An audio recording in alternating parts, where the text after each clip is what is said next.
This podcast is brought to you by Most Valuable Podcasts, saving your day from boredom with the best podcasting entertainment.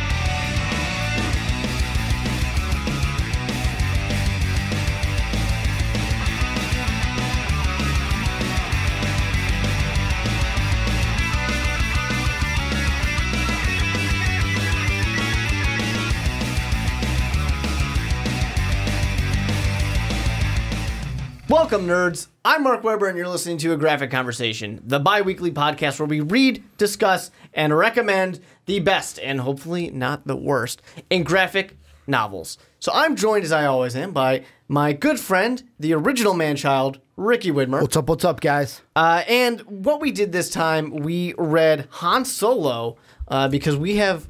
new just graphic novels and just stuff Han like that. Solo. Yeah, new Star Wars things to read. I mean, we've had them for years now, I guess, by the time we're getting to this. But I'm excited for this one because I'm a huge Star Wars fan. I love Star Wars so much. Well, you're a guy who likes the novels as well. Yes, yeah. Expanded universe, awesome. I love it.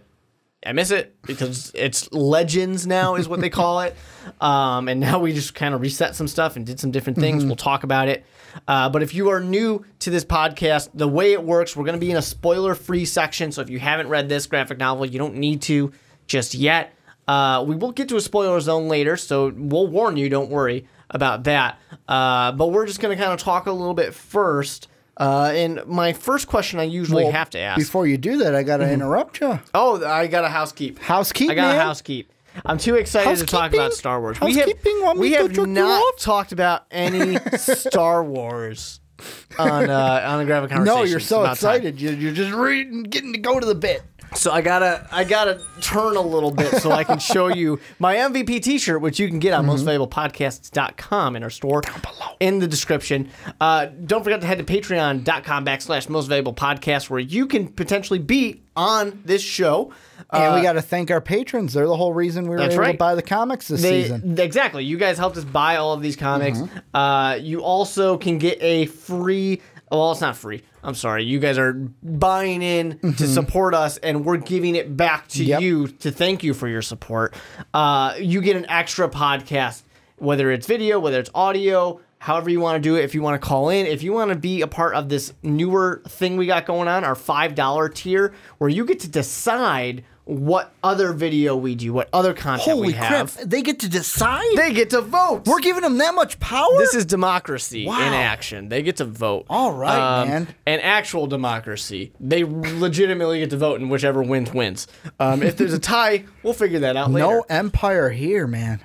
Not like the empire. Anyways, but yeah, check out mostvaluablepodcast.com. Subscribe to us on YouTube. Also, hit the like button. They get this a week early. They get the next one a week early if they're subscribed. And you can comment down below about, whatever you think. What you like, what you don't like about this, what other graphic novels you would like us to read in the future. And at Ricky Widmer, at the Mark Weber, at Most Valuable Pod on Twitter. So lots of stuff for you to do. Go do it. Give us a 5-star rating on iTunes. Bingo. And leave a review in words so that way people will see it and know whether or not they should actually subscribe to this podcast. That helps tremendously. I think they should, but I'm being a little biased here. I think they should give us a 5-star rating too. I think this is a good podcast. No, I'm saying check it out, but I'm being biased. I'm on the show. Yeah. You should leave a review. I'm on the show, and I'm pretty biased, but I think you'll like this one. We read Han Solo, and let me give you a little description. The best thing about Star Wars is they gave me a script to read. Yes. It's a period of unrest in a galaxy oppressed by the Empire's unrelenting brutality.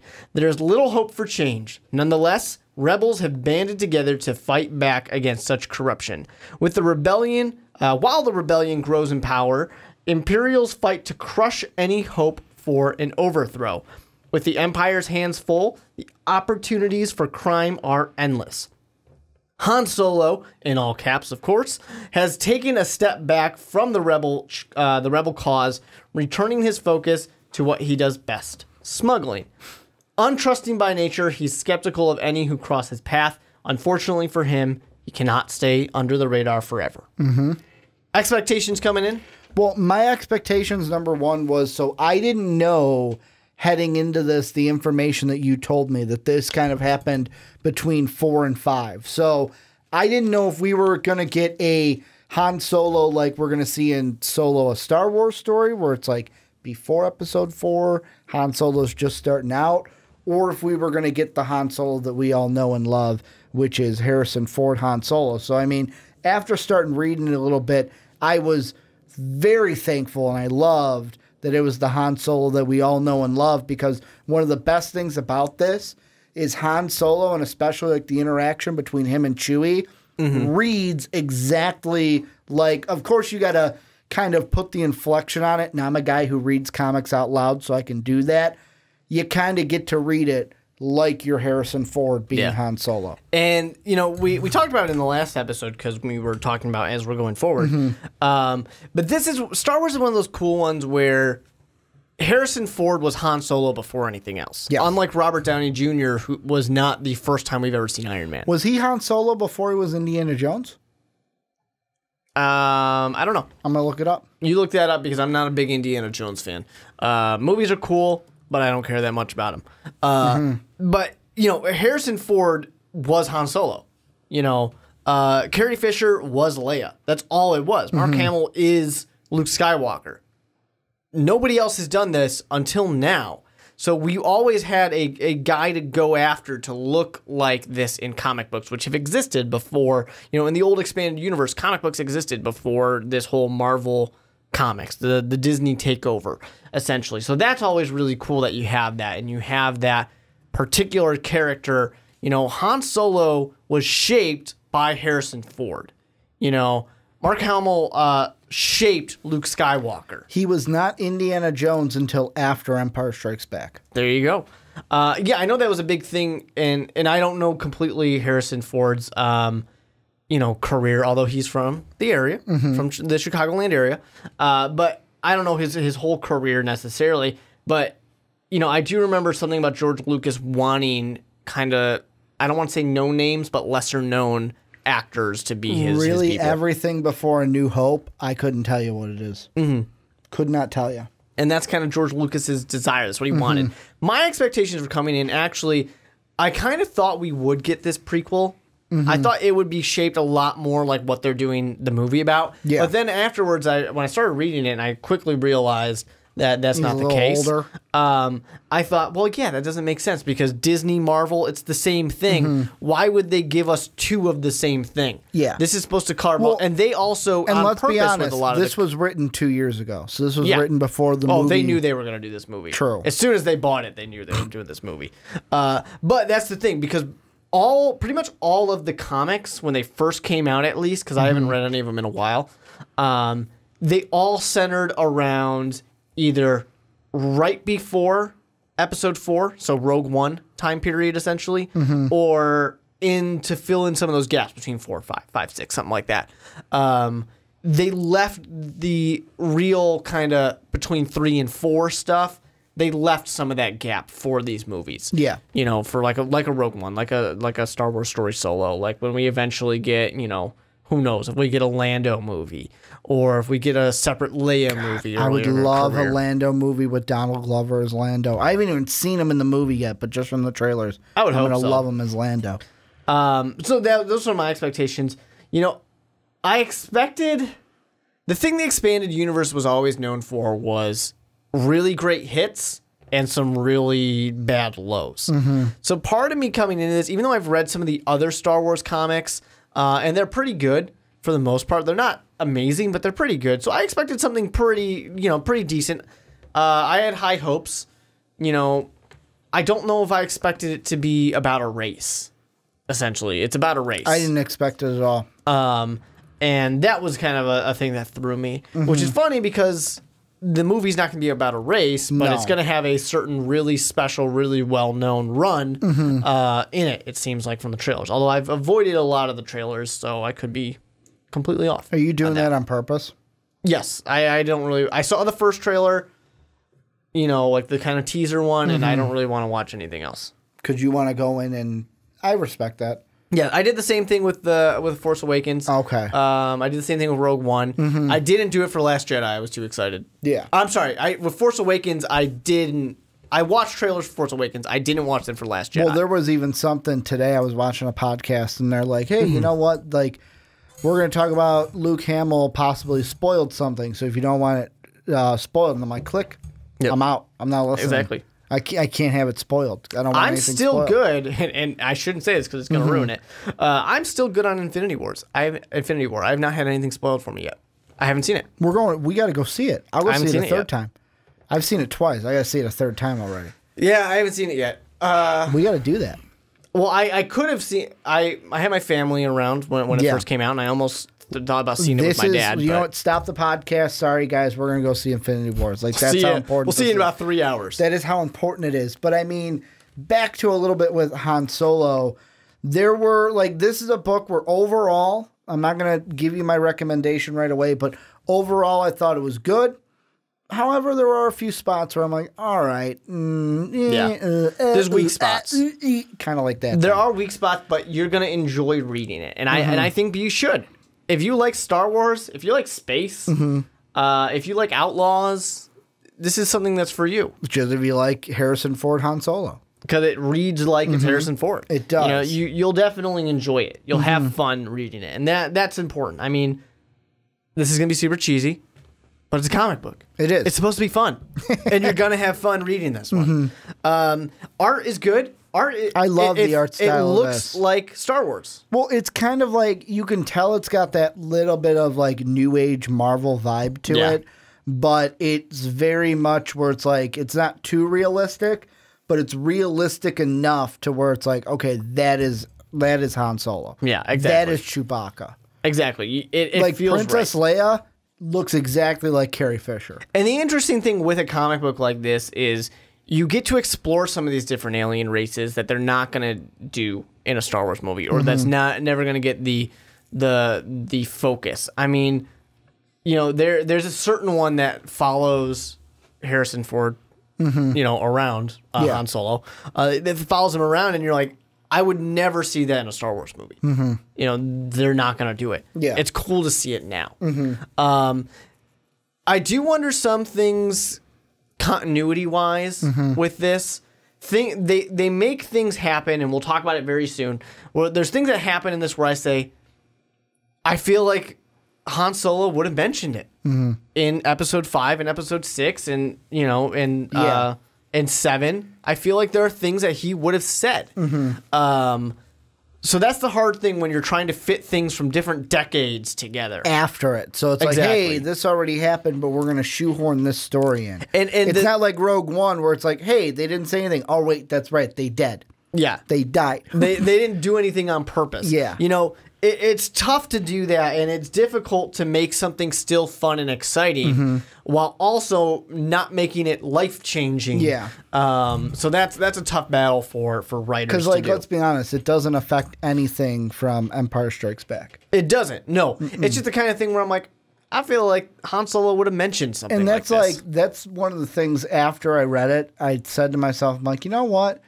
This is the first time in a while that we've read something that was just a one-off, where it's it ends and it's that's the end. You don't have to read a volume 2. Here's the end. But the Han Solo comics continue. The Han Solo comics continue, but I'm saying this story, it wasn't a to be continued. It was this story is over. The next one will be a new adventure. It's very like what we're used to with our cartoons back in the day. Yep. This episode happened. It concluded. The next episode will be a new adventure. Exactly, which is cool. It's fun to have something like that. And there's a lot of room within the Star Wars universe to do stuff like that.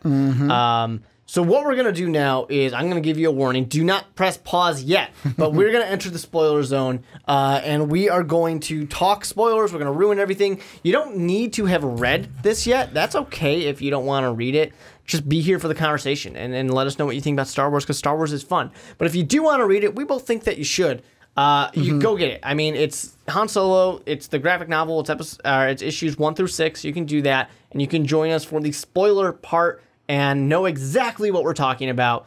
It'll be fun. But if you don't, cool. If you do, awesome. Hit pause now. Welcome to the spoiler zone, Ricky. And I'm shocked that it took you this long to sing it. My favorite / least favorite part of the whole podcast right here. But anyways, you're here, so that's fantastic. So I think we can agree that there are things about this that are weak, and there are things about it that are very strong. So I'm going to give you a little synopsis of what I thought was weak. Okay. And you can tell me which one you want to hit first. Because let's hit the bad first. Let's end with the good. The first thing, and I had to actually kind of scroll through during the first part of the podcast to actually remember this. But the first thing that I kind of was like, about was when Chewie finds the first inhabitant, right? Is that what they were called? The inhabitants? They were the informants. That's what they were. And Chewie gets the first one, and there's this other lady, not a humanoid, but this other female alien that shoots at Chewbacca. And she had like kind of red hair with green side. That's all we see. Like Chewie comes back with the informant, and it's like, did you kill her? Is she important? Must not have been. I assume she was dead. Never heard about her ever again. The second thing I hated was, first off, I was wrong earlier in the comic when they were like, someone's going to betray us. I'm like, it's this general guy that's fighting with Han Solo. That was the obvious red herring. I'm like, he is the one. And I'm like, it's too obvious, but that's who I'm going to pick. The only other thing is I should have guessed which informant it was, because he looks like the same race of people that betrayed Qui-Gon and Obi-Wan in The Phantom Menace.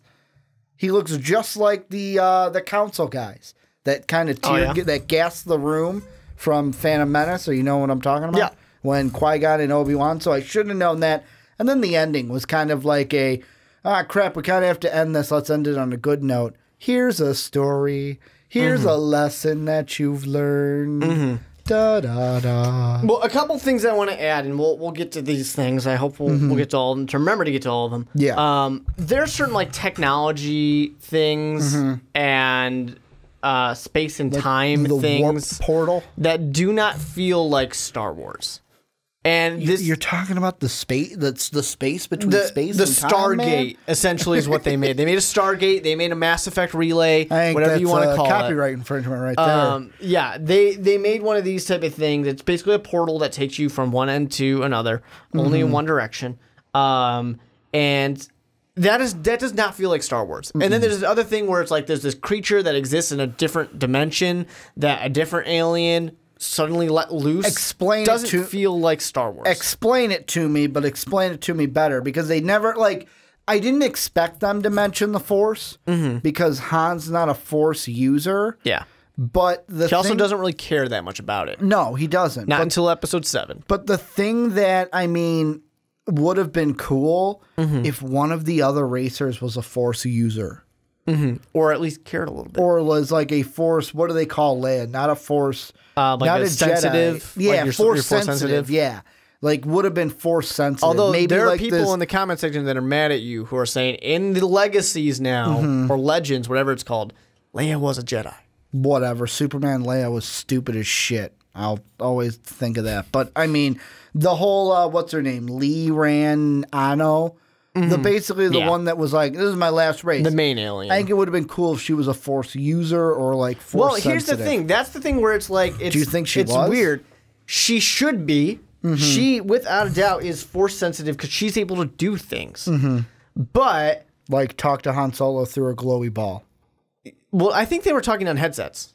Okay. I think. I didn't see a headset on her ever. She, I don't think, was wearing one, but I think it's very much like, don't get mad at me, like Star Trek, where you can talk just to the console? Yeah, you can just say, okay, I'm talking to you now, and you just are, magically. I thought she was talking to him through the glowy ball that was following. The glowing ball was a weird thing, but it likes you. No, you're spying on me, bitch. I really love that the glowing ball just hangs out with Han Solo for a while. Hey man, Han Solo's a cool dude. I'd want to hang out with Han too. I would too, but that's one of those things where I'm like, Han Solo would never reference this glowing ball. He would never mention winning this race, which apparently is the race that all racers want to win. Although they did set up some ambiguity about that. But anyways, they did some things that didn't feel Star Wars to me. And her with like this other creature that exists in a different dimension, that is not a Star Wars thing. That does not exist in Star Wars anywhere. No. Old technology that our scientists don't understand, that is not a Star Wars thing. That's a Star Trek thing. That is a Star Trek thing. That's a Mass Effect thing. Yeah. In other universes, that's a thing.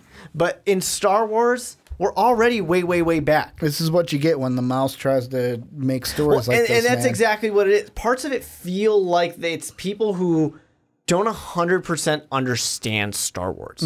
Or the flip side of that, which anyone could make this point too, of me or some other fan saying, this is my Star Wars. This is the way I want it to be. Don't change my Star Wars. Kind of like how midi-chlorians. But there were also people that after number 8 were like, Ryan Johnson, you ruined my childhood. Yeah. You ruined my Star Wars, and I'm kind of with that a little bit. I loved 8. 8 was great. There was a couple things in it where I was like, 7 was better. 7 was better, I think, but 8 was really cool. 8 did some cool things and set some good stuff up. But I mean, I do agree. That whole Casino City, yeah, that was really good. That was a little pointless. Hey, we're going to get the smuggler, and you saw him once. I liked your Superwoman Leia reference. I hated it. That was a little silly. It was so much silly. And it was such a good way, knowing what happened to Carrie Fisher, it was such a good send-off for her. There's multiple good potential send-offs for Leia that didn't happen. Anyways, but yeah, so there are different things that happen. And also to make your point, there are stories where Leia's actually a Jedi. Yeah, I know. Which is sweet. I didn't like number 8. They never gave her the opportunity to do it. But anyways, so yeah, there's things like that, things that don't feel right. And then the ending, like you said, the ending is just weird. It was so shoehorned in. It was so cliche to basically have, this is my setup for it. Okay. This is my explanation. Go ahead. So Han Solo, we see that he would have won. He won. So we can feel good in our hearts that Han Solo won this race. And then he chooses not to win because Han Solo's a good guy after all. The same thing people complain about with changing it to where Han shot first. Now he didn't shoot first. That's the exact same thing. We try to sugarcoat him a little bit to make him look better, look nicer and easier to sell. Then, even though they're all set up to die by the Imperials, they're going to kill him, something that's never mentioned again either. This portal that nobody understands because science, which was built by a race of aliens, by the way, which are, there's only one left, but the entire... She's the only one. The entire race, and they mentioned that she's really old, but the entire race went on an exodus. They went on a vacation, essentially. That's silly, but they went on an exodus, and then they came back. They were waiting for their moment to come back. For this? This is what they were waiting for? Because the race was their way to get away, man. And all they wanted was this one chance for one of their one alien that's left to go through and win the race. So they could come back and just magically shoot and kill the Empire? The ending to this was the biggest, kind of a thing ever. To where it's like, I get where they were going with Han Solo's going to be the good guy. He's going to let him win. But I was also like, would Han have really done that? Would Han have really been like, yeah, screw Leia's plan? I mean, he did already come back. He did already come back to help destroy the Death Star, the first one. So he does. Yeah, he does. But that was for Luke and Leia. That wasn't for some random alien he met how many hours ago? But they already do establish. I will say that they established he's a good guy at heart. Yeah, he's a good guy at heart, and he will do the right thing. Kind of. They already established that. So that's okay, sure. And he does feel bad. And I think a big part of the aliens I'm not alone, Han. I'm with you. And then he has one single tear fall down his cheek. He doesn't actually do that, but I that's what I imagined. And he did have that little ball with him, that he loves the little ball. I mean, there are some things about it that are silly. The ending to me was very much I don't want to spoil things, but they've done it in We're in a spoiler mode. No, not this. I'm talking about other things. They've done it in Game of Thrones. They've done it in every movie that you love. Oh, you don't want to spoil Game of Thrones? Yeah, because they do it too often in Game of Thrones. Maybe I'm going to be very vague here. Maybe you're surrounded by enemies and a certain army that you didn't expect just magically shows up twice. That happens 2 times. They use that same thing multiple times. Or maybe a certain magical dragon shows up and burns all your enemies for you. Sometimes a writer does something very cliche, and what they essentially do is they just basically say, well, I don't really know how to fix this right now, so I'm going to have this completely unexpected thing just show up and magically fix everything. And that's what this was. Yeah. Now, my question, maybe you can help me because you're probably noticing, like, man, Ricky's really looking for something in this comic. The White Lion character. Yes. What was that character's name? What was her name? Like Do Ray or I don't know, something like that. Because the whole thing with, and I wanted to ask you about when it comes to Star Wars, I ignore names half the time. Well, then the whole reason why I ask is just her reveal of it's at the time where. We got to wait for, which I was totally thinking, we got to wait for the last informant. I'm like, get the fuck out of here right now. You get out of here right now because they are, like, this is the one that is the sabotager. Yeah. That's the one that's going to do it. And, like, when the whole thing, when it's, like, not long enough, I can't believe you're the one they trusted with my life. I was hoping, Luke. Please be Luke. Please be someone like that. I thought it was going to be Luke, and then it was like, Orlando. Yeah. And then it was like, who the fuck is this? Yeah, like, I was expecting something cool. Because me coming into this, the deepest I am into Star Wars are the movies. I don't dive into the canon, books or the canon, this is my first Star Wars comic ever reading, actually. And to me, it was just, like, the movies and, like, the TV series. Like, I did watch... what is it? Clone Wars? Yeah, on Nickelodeon. I think it was Nickelodeon. Or no, Cartoon Network it was. But, yeah, when that reveal, I was like, that was disappointing. Do I need to know, like, should I know something about this character? I don't know who that person is. And then they start mentioning, like, you killed my baby. And it's like, no, it wasn't your baby. And I was like, all right, for someone who doesn't know what's going on, I'm really lost right now. But I feel like that is very Han Solo. Yeah. When it's like... You did this. Oh, I didn't do. Like, it just sets up this obvious. It read like Han Solo, but I'm sitting there going, I'm thinking, should I know this? Is this important? Is this not? Yeah. Is this someone that I should know who it is? I didn't know. I might butcher this because I don't speak Latin, but I wanted to look it up because I knew it's a thing. Okay. Deus Ex Machina is It's a video game, isn't it? Yeah, actually, it is. It's a cool one too. Plays it. It's a really cool series. But anyways, it's a device typically used in Greek and Roman theater to resolve complicated or even seemingly hopeless situations. Yeah. And it's just one of those things where you see it. It's when like I said, the giant army comes in at the end, or suddenly we have this magic. Writers do it all the time. So we're not criticizing that so much, but it has a really cool English name, God from the Machine. Badass. That's God from the Machine. That's a good metal band name. Anyways, now the question I have for you. Sure. What did you think about, and I'm just going to call her the Green Lady because that's what she was, the bodyguard. Okay. What did you think of her being the one that had the list to where it's like, oh, you were the other informant and you were disguising yourself as a bodyguard? Here's all the stuff with that. So, okay, you have the one who comes in the beginning. Bot. And Bot, yeah, good. Like I said, when it's Star Wars, I ignore all names because they're weird. I try to keep it. I'm trying to keep it. I'm bad with names anyways, but I appreciate it. The one that looked like the council that trapped Qui-Gon and Obi-Wan. From the Trade Federation. Yeah, the Trade Federation.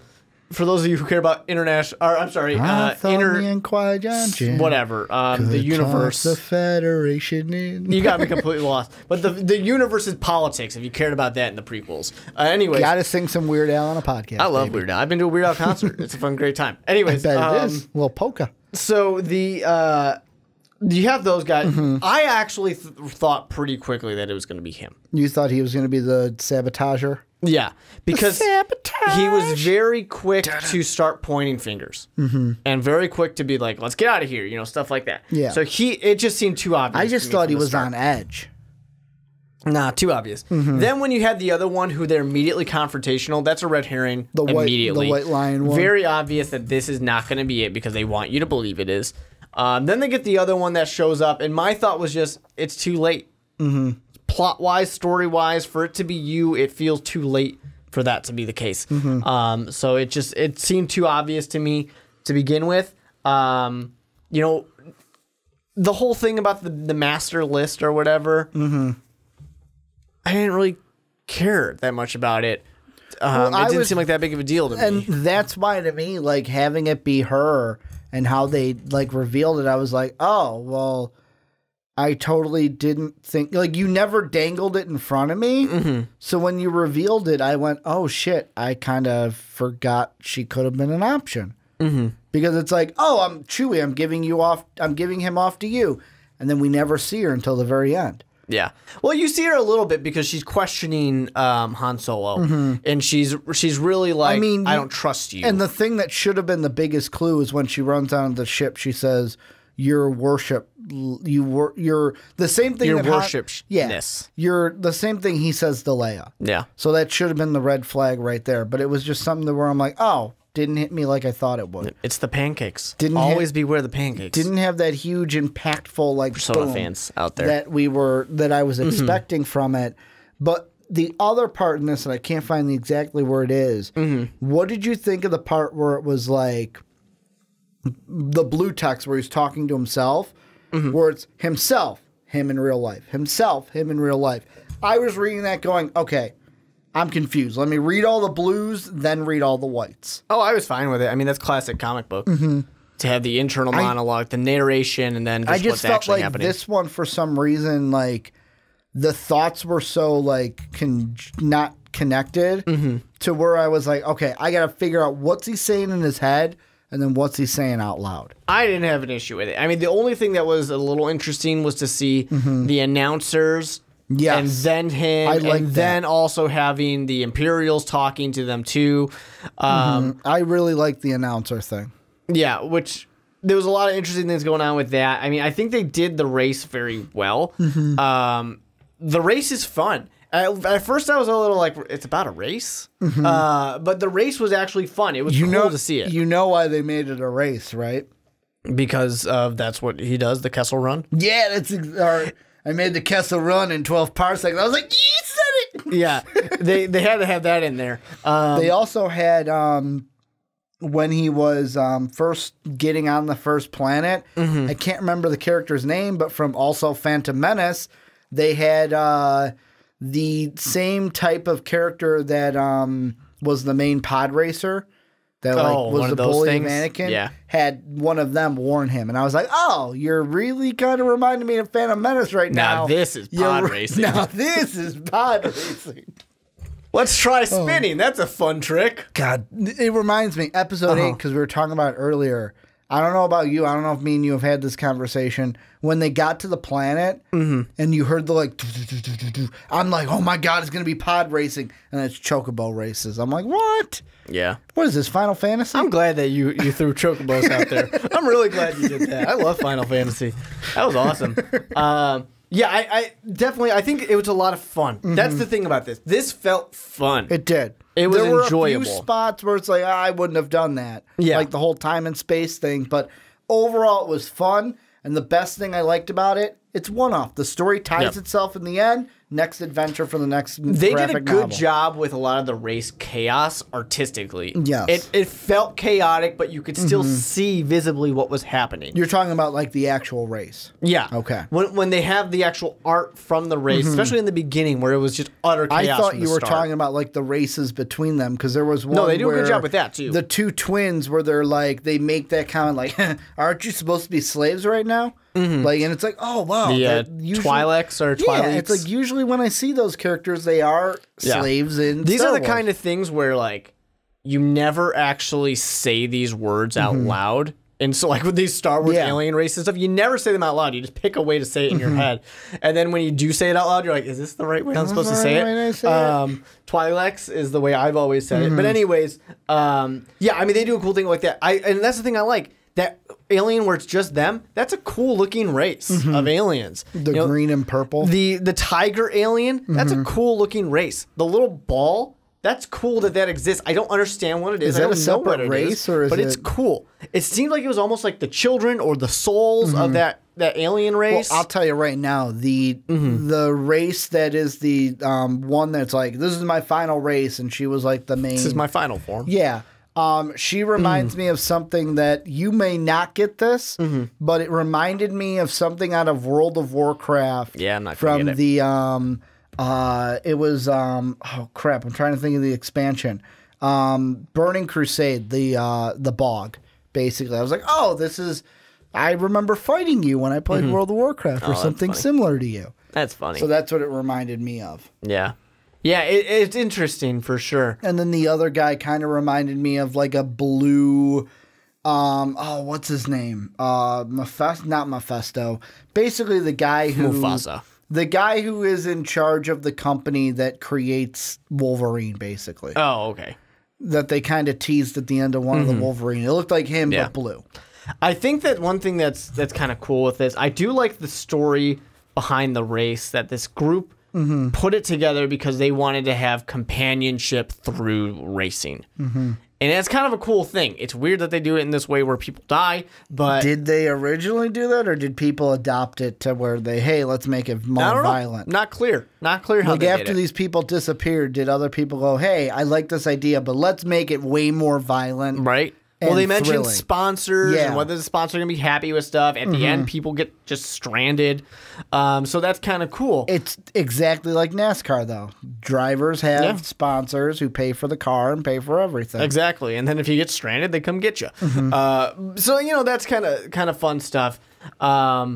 You have the little bickering between Han and Leia, and that's always fun to see. The characters feel good. The characters feel real. They feel appropriate. And now that I know it's between 4 and 5, at the end, it's more impactful seeing their hands right next to each other because they don't really make up until episode 5. Because beginning of episode 5, they're on Hoth.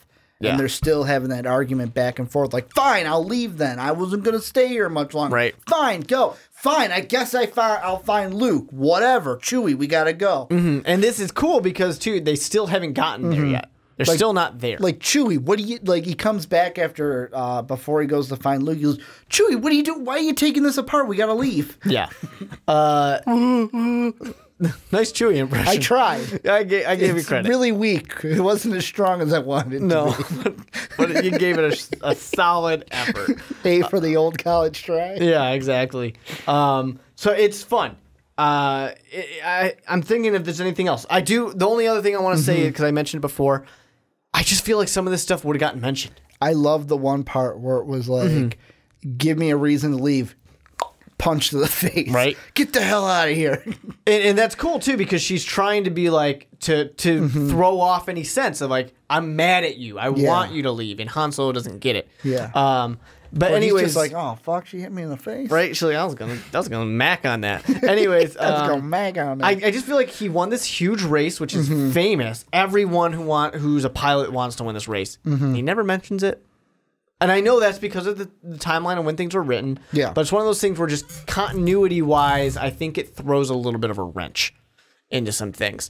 Ricky, what are you going to say? What's your recommendation? I am going to say this is sadly not in my, oh my God, you must read it, but this is a strong recommend. Yeah. Like, this is one where if you like Star Wars, go ahead and read it. If you like comics, go ahead and read it. Like, this is one where you're going to have fun reading it. Yep. But it's just not my top 5. However, as of right now, like if we did something where for this season where and I came up, like I thought about this today, 2 episodes in, where we started ranking where these are, this would be number 1 over Deadpool and Infinity Gauntlet so far. Yeah, I plain and simple, it's fun.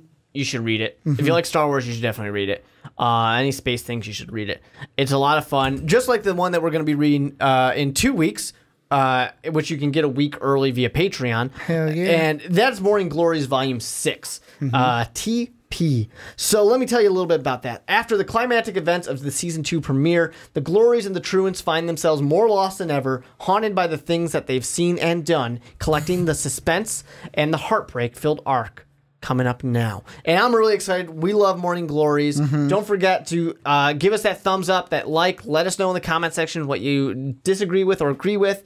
If we mess anything up, let us know there as well. At Ricky Widmer, at the Mark Weber, at Most Valuable Pod. Check out mostvaluablepodcast.com to get yourself a t-shirt. Hell yeah. Patreon.com/mostvaluablepodcast to get exclusive extra stuff and to get graphic conversation early and to help us buy more of these books. So you can do all of that good stuff. Check out mostvaluablepodcast.com. Go on to iTunes and give us a 5-star rating, assuming that you like what we do. I guess you can give us a 4-star rating too, but that's less fun to say. And 5 stars, let man. us know. Let them know by giving us a written review as well, so that way people can get your recommendation, just like we recommended you to read this book. And it was a lot of fun. I enjoyed reading Han Solo, but we'll see you in a couple weeks when we read Morning Glories Volume 6, TP.